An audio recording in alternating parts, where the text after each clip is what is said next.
And what's up, guys? Just want to make sure here the actual stream's working here. Appreciate you guys coming to watch the stream. Obviously, sorry I didn't have the countdown on. I can only see the countdown from my end. See if the stream's actually working this time. Waiting for the update here.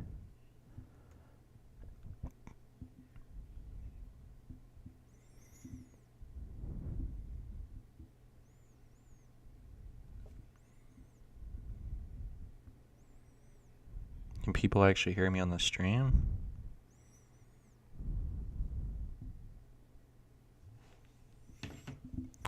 Okay, basically severe weather here is going to be happening across portions of the central, southern portions of the U.S., Dixie Alley, even into portions of the upper Midwest, Ohio, low Ohio Valley areas, basically central, southern Illinois, central, eastern Missouri, central, southern Indiana, northern, northeast Arkansas, central, western Tennessee, northern portions of Mississippi, Alabama. So a very large outlook area for basically on Sunday.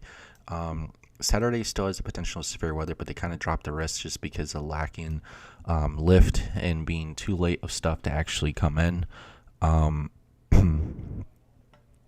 But it looks like we're definitely going to have a low pressure system kind of coming in here. It's going to be swinging across Sunday, which is going to bring the potential of severe weather and possible isolated supercells. Tornadoes, damaging winds, and large hail across portions of Missouri into southern Illinois, southern Indiana, western Kentucky. So that's basically what we're actually going to be seeing here on Sunday. And then we also have the chance of seeing a low-end severe weather risk with some transient thunderstorms, possible flooding, much needed rainfall across Illinois and southeast Iowa on Thursday with some elevated hellers as well. Basically on the north side of the warm front on Thursday. So expect warmer temperatures throughout much of the week, starting to come up here across portions of central and northern Illinois as well. So let's go ahead and just jump into details here. I'll show you guys the outlook here for basically Thursday's severe weather risk as well.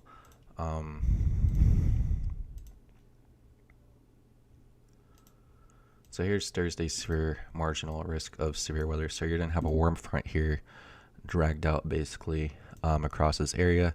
On the north side of this, there's going to be elevated hellers. There's a possible chance that there could be some surface-based storms on the south side of this, but it's looking unlikely. But we'll kind of jump into the details here and see what the specifics are for Thursday's severe weather on some of the forecast models. So we're going to jump into a few forecast models here, but Sunday's looking definitely juicy here for severe weather across portions of southeast and eastern portions of Missouri and southern portions of Illinois as we get closer to the event, basically between the European, Canadian, GFS forecast models. So let's go ahead and jump into details here and look at some specifics here.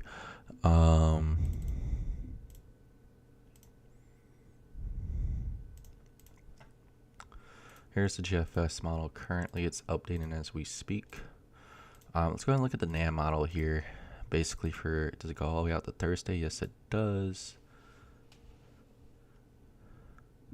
You can see it's going to be mostly elevated hellers here on the north side of the warm front, storms developing, and just kind of training across the same areas here across portions of central and western Illinois and southern Iowa. So you can see they're just training here across to maybe possibly Friday morning. So you can see that there's actually a warm front here across portions of southern Iowa and central southern portions of Illinois. Limited moisture as well, but these are going to be some elevated heller storms for the most part. So you're looking at definitely some rainfall, much needed rainfall there, training storms across the area. There could be some localized flooding as well across portions of central and western Illinois on Thursday night into Thursday overnight hours into possibly Friday morning. Central western Illinois is definitely see some training thunderstorms that could lead to localized farming flooding as well. Farmlands, ditches, and other places actually filling up with water. So that's the possibility there. If we look at the NAM model, probably goes a little bit more further to see where that rainfall is actually going to be falling. But it's pretty much lining up to be the same. Look at the European model here. I'm just going to go ahead and look out for Sunday. So it's very interesting. That has to be like way off or something. Oh, that's why. I think the European model's out to lunch. Yeah, European models are really out the lunch right now. Let's just go back to the GFS. So here's the GFS model here, basically for portions of on Saturday. So there is going to be that low pressure coming out of portions of eastern Kansas and portions of western Missouri here on Saturday, but it's a limited threat here. There is the possibility there could be some storms to develop if it did break the cap there across portions of southeast extreme Kansas, as there is some decent photographs there show up in the area. But if it does break the cap, then sure, but it's a negative 106 cent. Limited lift and energy to get storms to break cap, obviously, but we kind of jump into Sunday here across portions of central and southern Missouri for the most part. You can see the warm front finally gets going there. Supercell composite there across portions of southern southeast Missouri going into southern Illinois for the most part. And obviously the high resolution models will pick up a better idea as we get closer to the event. But I just right here underneath the low pressure system, which I think is going to be the majority of the most decent storms. Very decent photograph there across the area, across southeast Missouri underneath the low. LCL heights underneath 400, it's negative 60 cent. Obviously, all this is going to change as we get closer to higher resolution models that are going to come together, but there is definitely the ingredients here coming together for some definite significant severe weather across portions of eastern and southern Missouri. Look at this low level jet there, 850 millibar jet here, just kind of screaming. But let's go ahead and look at a wider view here. Let's go back to GFS model here again.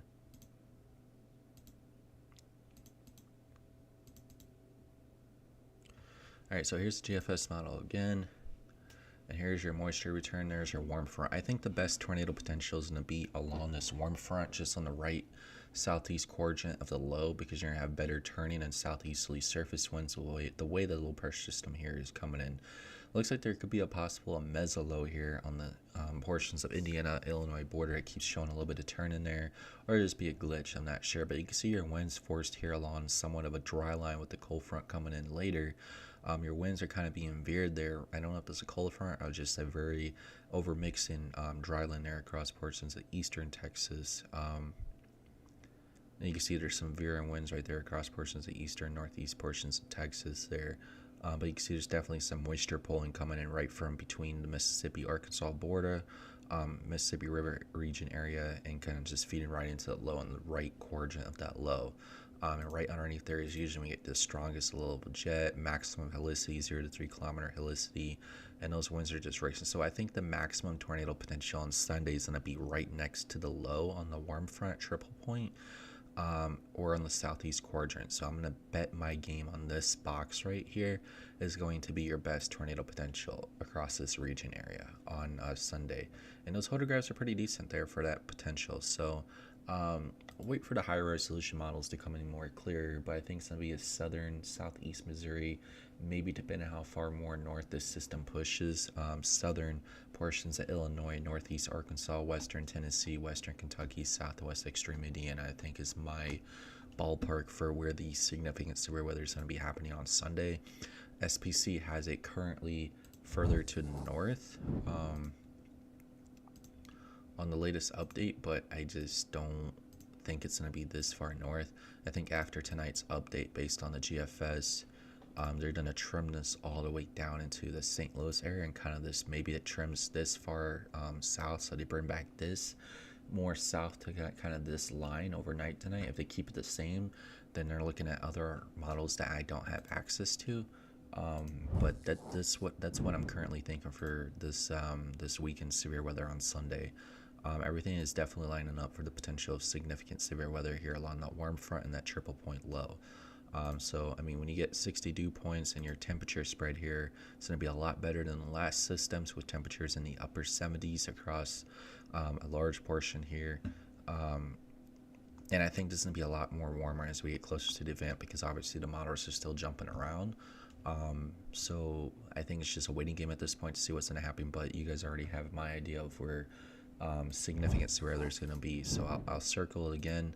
And I'll hold on to my bet here, but I'm going to say this area right here is going to have probably the best significant tornado potential on Sunday. Is probably this area in circle based on the GFS model, because the European model is out the lunch. The high resolution models are still pretty far up, but the GFS model's been sort of consistent, but kind of keeps dragging more south on every single update. So we'll kind of figure out and see what happens time to time, but that's kind of about it. And I'll see you guys later, and stay tuned for more later updates, and I will be out chasing.